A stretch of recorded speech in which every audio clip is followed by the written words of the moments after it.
Good morning, evening, afternoon, whenever you're watching this. I'm Luke Childress, and I'm doing my presentation on John Keats's Ode on a Grecian Urn. So, for our general introduction, John Keats died of tuberculosis at the age of 25, shortly after the publication of his last book of poems, which included the Ode on a Grecian Urn. Due to the brilliance of his poems, which were written at such a young age, scholars often contemplate as to what Keats's full potential may have been had he not died early. Some even say he could have been the next Shakespeare. Keats wrote 5 odes. His odes are considered the best and most famous odes of the English language. Out of these 5, Ode on a Grecian Urn is considered the most famous due to its dealings with immortality and its complex structure, which we will get into later. The form of this poem is an ode.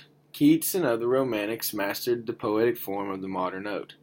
The ode is a poetic form of poetry that started in ancient Greece. This could possibly be why Keats chose to write this poem about a Grecian urn as an ode.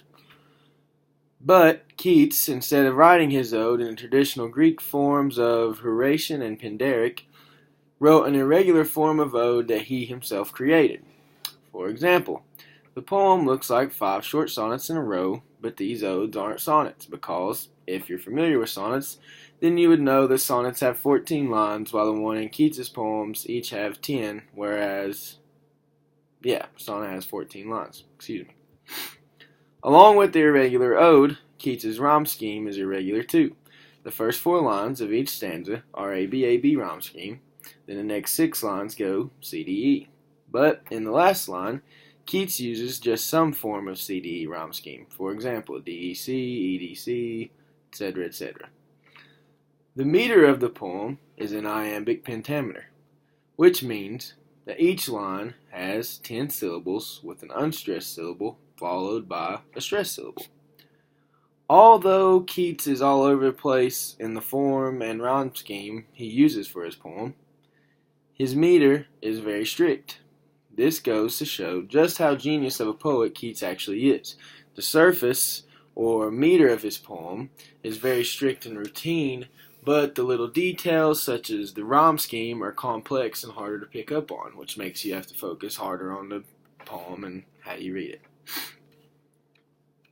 So, for our analysis, Ode on a Grecian Urn has 2 different settings. One setting is that of the speaker, and the other is that of the urn. At first we are told the story through the speaker. It is just him there with this urn in a museum of some sorts, it seems. Then we are told the story of the urn, where the urn itself is the speaker, and describes the scenes inscribed into it.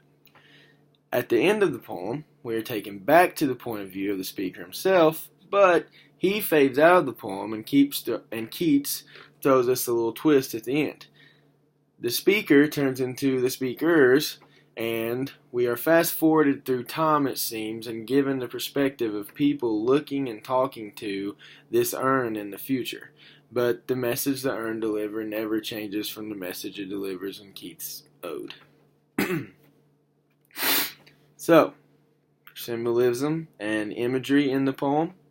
The urn is personified and described as a virgin bride or a foster child in lines 1 through 2. It's compared to an historian in line 3, and it's also described as speaking to humans in lines 48 and 50. In our first scene, there is a contrast against excitement and experience. The speaker contrasts the perpetual excitement of the men and maidens with the experience of unfulfilled desire.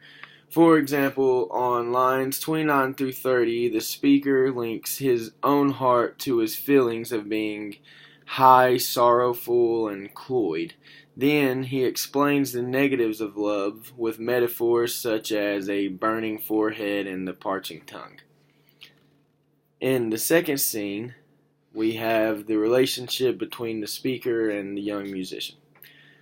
The speaker and the young musician have a lot in common. They are both solo artists trying to produce melodic lines. Their music is made for one's soul rather than their ears. but the musician's songs are always just as good as the first time they were played. Always like just as fresh and on the brain. For example, on line 11, the speaker gives us the idea that melodies unheard are sweeter, meaning that the melodies are heard by the spirit and not by the ears. In our third scene, we have a cow being sacrificed, which is really random compared to our first two scenes. So there's a priest, he's leading a young female cow to be sacrificed. To me, it seems like just a completely random picture curveball that Keats threw at us. But this one does have some sort of religious meaning to it.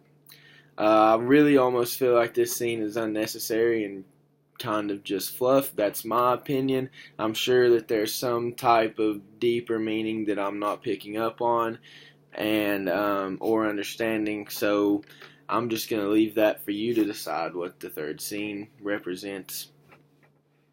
Then we get to our major themes of the poem. At first we have innocence. The urn itself could represent a world full of innocence, a world that is unaffected by the challenges that come with change. For example, the trees never have to deal with losing their leaves, the cow is not yet and will not be sacrificed, and even the urn itself is unravished, as Keats says, or pure. Then we have the theme of sex versus love. Throughout the poem, we can question the difference between sex and love. Sex being when you are caught up with another person in a particular moment, things get heated, but you know that you will not be with this person for forever. On the other hand, we have love, where one would have the intentions of getting married or starting a relationship with this significant other. And the speaker suggests that we should stay in the moment right before you are about to have sex with your significant other and remain in that moment of anticipation and passion for the rest of your relationship. Then we have the theme of culture. Keats believed that truth was conveyed through emotions and experiences, not logic or arguments, and that the greatest truths can only be expressed in silence. The urn, for example, has been sitting in this museum, this room, for thousands of years, excuse me, waiting for people to come by that understand its true meaning like the speaker does, and for them to listen to this urn with a spiritual ear, as Keats says. And of course, the same could be said for Keats's poem, which is really just a bunch of words on a page that you have to sit down and focus on to learn the meaning of. Then we have the theme of wisdom. The speaker turns to the urn as a source of wisdom. The speaker seems to be feeling disheartened about his own life and his own love life. At first, it's not really clear to him what kind of help the urn can be, seeing as the world it depicts is so different from that of the speaker. But at the end of the poem, the speaker realizes that the message the urn is giving him is that beauty and truth are one and the same.